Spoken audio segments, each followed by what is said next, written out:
नमस्कार। समाचार एकांश के विशेष कार्यक्रम न्यूज़ विद चिल्ड्रन में आप सभी का स्वागत है। मैं हूं आपके साथ ओजस्वी शर्मा। यह कार्यक्रम खास तौर से बच्चों द्वारा बच्चों के लिए बनाया गया है। इस कार्यक्रम में हम आपको देश और दुनिया की खबरों से अवगत कराएंगे। तो न्यूज़ विद चिल्ड्रन में सबसे पहले बात करते हैं इस हफ्ते की सुर्खियों की। राष्ट्रपति द्रौपदी मुर्मू को सूरीनाम के सर्वोच्च नागरिक सम्मान से किया गया सम्मानित। भीषण गर्मी के मद्देनजर उत्तर प्रदेश के स्कूलों में ग्रीष्मकालीन अवकाश बढ़कर हुआ 26 जून तक। अब 27 जून 2023 को खुलेंगे विद्यालय। खुद की इंटरनेट सेवा वाला केरल बना देश का पहला राज्य। मुख्यमंत्री पिनाराई विजयन ने ट्वीट कर दी जानकारी।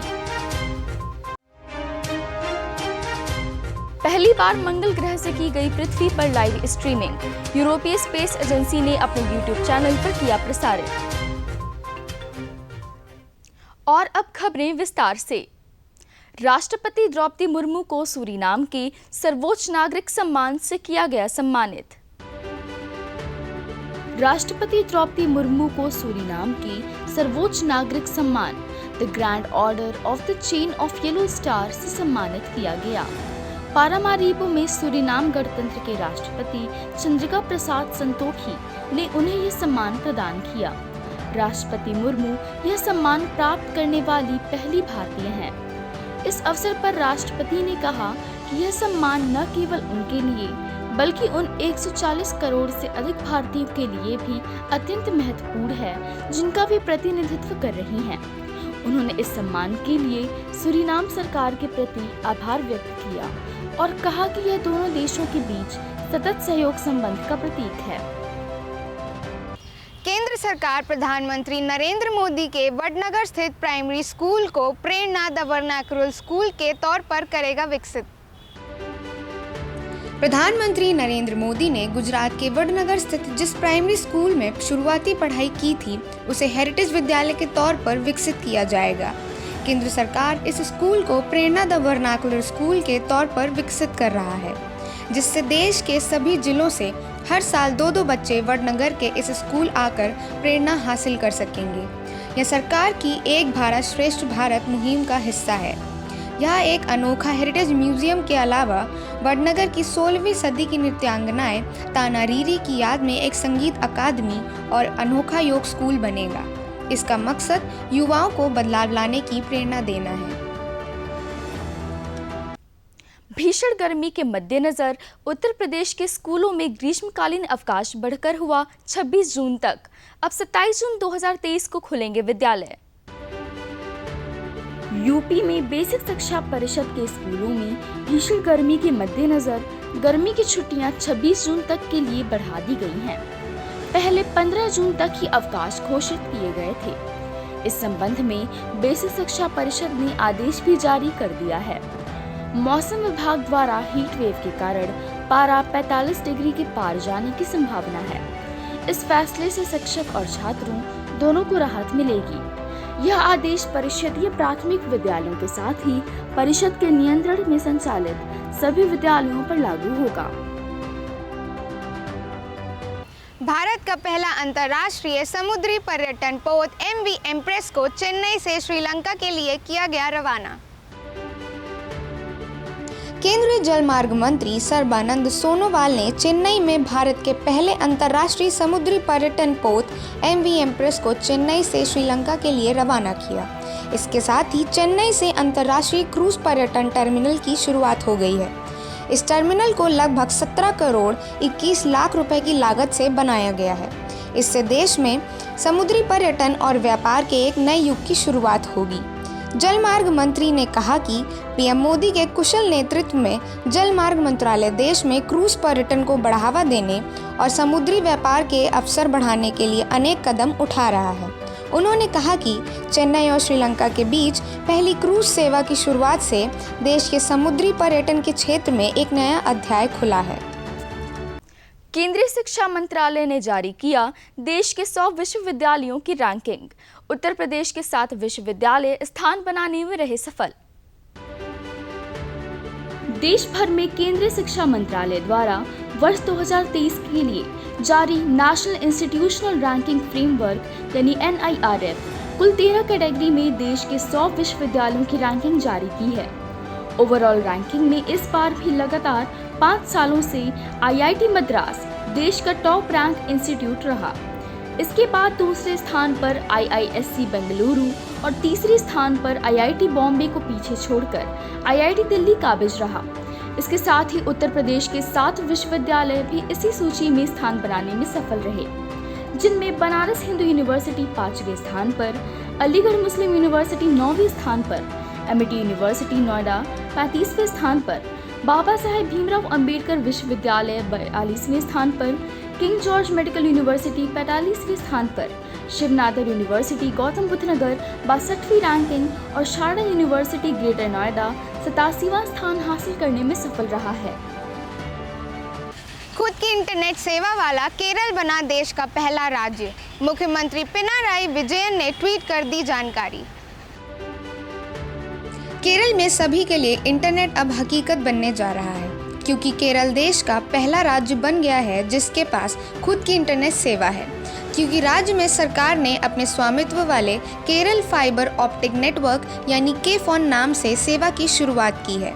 केरल के मुख्यमंत्री पिनाराई विजयन ने ट्वीट करते हुए लिखा कि राज्य में प्रत्येक व्यक्ति तक इंटरनेट एक्सेस का सपना साकार हो गया है। यह लोगों के लिए गर्व की बात है और 20 लाख परिवारों को इसके जरिए इंटरनेट सेवा दी जाएगी। हालांकि पहले चरण में 14,000 परिवारों को यह सेवा मिलेगी। भारत में सोशल मीडिया प्लेटफॉर्म फेसबुक और इंस्टाग्राम के लिए शुरू हुई verified service. Social media platform Twitter के बाद फेसबुक और इंस्टाग्राम ने भी भारत में वेरीफाइड सर्विस शुरू कर दिया है। फेसबुक, इंस्टाग्राम और व्हाट्सएप का संचालन करने वाली सोशल मीडिया कंपनी मेटा ने इसकी सूचना दी। कंपनी की ओर से दी गई सूचना के अनुसार फेसबुक, इंस्टाग्राम के वेरिफिकेशन के 699 रुपये प्रति महीने चुकाना होगा। अभी यह सर्विस सिर्फ मोबाइल यूजर्स को मिलेगी। आने वाले दिनों में मेटा इसे वेब पर भी लेकर आएगी, जिसके लिए कंपनी 599 रुपये प्रति महीने की दर से वेब पर भी वेरीफाइड सेवा शुरू करने की योजना बना रही है। आइए आपको बताते हैं विज्ञान जगत में क्या कुछ रहा खास। भारतीय नौसेना ने पानी के अंदर लक्ष्य को भेदने वाले स्वदेश निर्मित टॉर्पीडो का किया सफल परीक्षण। भारतीय नौसेना ने स्वदेश में निर्मित भारी वजन वाले टॉर्पीडो का उपयोग करके पानी के अंदर लक्ष्य को भेदने का सफल परीक्षण किया है। नौसेना के प्रवक्ता ने बताया कि स्वदेश में ही विकसित भारी वजन वाले टॉर्पीडो से इस तरह का सफल परीक्षण नौसेना और DRDO के लिए महत्वपूर्ण उपलब्धि है। उन्होंने कहा कि इस परीक्षण से भविष्य में युद्ध के लिए भारतीय नौसेना के तैयार होने की प्रतिबद्धता प्रदर्शित हुई है। नौसेना के अनुसार यह मिसाइल 300 किलोमीटर की दूरी तक मार करने में सक्षम है। रक्षा क्षेत्र में बड़ी कामयाबी, भारत ने ओडिशा तट से अग्नि प्राइम बैलिस्टिक मिसाइल का किया सफल परीक्षण। नई पीढ़ी की बैलिस्टिक मिसाइल अग्नि प्राइम का रक्षा अनुसंधान और विकास संगठन ने सफलतापूर्वक उड़ान परीक्षण किया। डॉक्टर APJ अब्दुल कलाम द्वीप से यह परीक्षण किया गया। रक्षा मंत्रालय ने बताया कि मिसाइल के 3 सफल परीक्षणों के बाद रात को पहला प्री इंडक्शन परीक्षण पूरी तरह सफल रहा। मिसाइल सभी उद्देश्य पूरे करने में सफल रही। DRDO के वरिष्ठ अधिकारियों और सामरिक बल कमान ने सफल उड़ान परीक्षण को देखा। इससे सशस्त्र बलों में इस प्रणाली को शामिल किए जाने का मार्ग प्रशस्त हो गया है।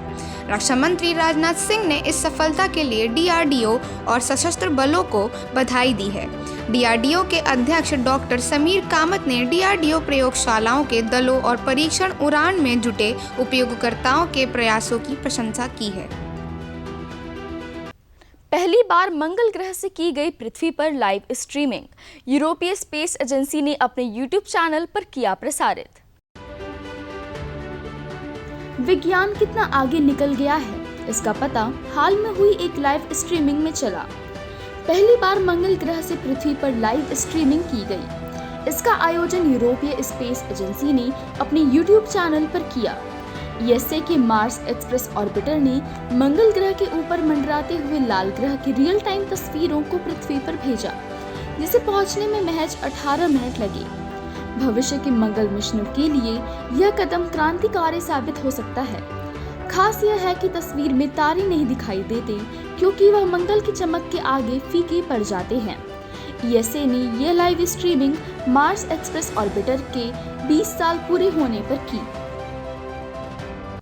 अब खबरें खेल जगत से। शतरंज की दुनिया में उत्तर प्रदेश के संगम नगरी प्रयागराज की शानदार दस्तक हुई है।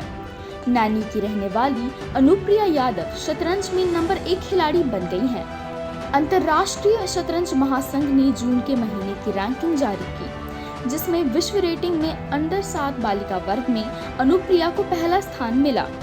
अनुप्रिया 1307 अंकों के साथ प्रथम स्थान पर रही।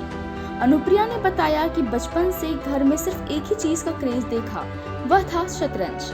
अब मुझे यह इतना पसंद है कि हर वक्त मेरे दिमाग में शतरंज की चाल दौड़ती रहती है। भारत के 198 खिलाड़ी special Olympic world summer games में हिस्सा लेंगे, जिसका आयोजन जर्मनी के बर्लिन में 17 से 25 जून तक किया जाएगा।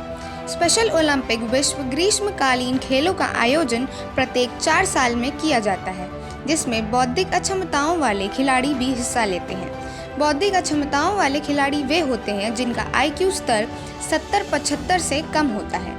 बर्लिन में होने वाले इन खेलों में भारत के 198 खिलाड़ियों सहित कुल 280 सदस्यीय दल हिस्सा लेगा। भारतीय दल में 57 कोच और 25 अधिकारी भी शामिल हैं। आइए जानते हैं क्या रही अंतर्राष्ट्रीय जगत की सुर्खियां। OpenAI के CEO सैम अल्टमैन ने भारत दौरे के दौरान प्रधानमंत्री नरेंद्र मोदी से मुलाकात की। IIIT दिल्ली में डिजिटल इंडिया डायलॉग्स कार्यक्रम में अल्टमैन ने खुलासा किया कि प्रधानमंत्री के साथ उनकी मुलाकात काफी मजेदार रही। उन्होंने कहा कि PM मोदी आर्टिफिशियल इंटेलिजेंस को लेकर उत्साहित थे। अल्टमैन और PM मोदी के बीच AI की क्षमता, भारत में इसके द्वारा पेश किए जा सकने वाले अवसरों और इसके आसपास के नियमों की आवश्यकता पर भी चर्चा हुई। न्यूजीलैंड की पूर्व प्रधानमंत्री जेसिंडा आर्डन को देश के दूसरे सर्वोच्च सम्मान से सम्मानित किया गया। उन्हें यह सम्मान कोरोना महामारी और 15 मार्च 2019 की गोलीबारी की घटना के दौरान देश के नेतृत्व और सेवा के लिए देश का दूसरा सर्वोच्च सम्मान प्रदान किया गया है। सम्राट चार्ल्स के जन्मदिन के अवसर पर दिए जाने वाले सम्मानों के क्रम में उन्हें डैम ग्रैंड चैंपियनशिप से सम्मानित किया गया। न्यूजीलैंड में आमतौर पर साल में 2 बार प्रधानमंत्री की ओर से 2 व्यक्तियों को सम्मान के लिए चुना जाता है और ब्रिटिश सम्राट चार्ल्स के हस्ताक्षर से इसका अनुमोदन होता है। न्यूजीलैंड के प्रधानमंत्री ने कहा है कि जेसिंडा आर्डन को देश में कुछ बड़ी चुनौतियों के दौरान उनकी असाधारण सेवा के लिए सम्मानित किया गया। अमेरिका के पूर्व उपराष्ट्रपति माइक पेंस 2024 के राष्ट्रपति चुनाव की दौड़ में औपचारिक रूप से शामिल हो गए हैं। वे पूर्व राष्ट्रपति डोनाल्ड ट्रंप को चुनौती देंगे। पेंस की ओर से अमेरिका के संघीय चुनाव आयोग को उम्मीदवारी का घोषणा पत्र सौंपा गया। पेंस ने राष्ट्रपति चुनाव की होड़ में सबसे आगे चल रहे ट्रंप को चुनौती दी है, जिन्हें वे पहले समर्थन दे रहे थे। लेकिन 2020 के चुनाव में जो बाइडेन की जीत के बाद बाजी पलटने के लिए ट्रंप के प्रयासों को देखते हुए पेंस ने उनका समर्थन करने से इनकार कर दिया है। इस तरह रिपब्लिकन पार्टी के उम्मीदवारों की कुल संख्या 2, जबकि डेमोक्रेटिक पार्टी की ओर से जो बाइडेन सहित 3 नेताओं ने राष्ट्रपति पद के लिए उम्मीदवारी की घोषणा की है। न्यूज़ विद चिल्ड्रन में आज इतना ही। हमें उम्मीद है कि आपको हमारी ये कोशिश पसंद आई होगी। तो अगले हफ्ते आपसे फिर से मुलाकात होगी देश और दुनिया की खबरों के साथ। धन्यवाद। देखते रहिए दूरदर्शन उत्तर प्रदेश।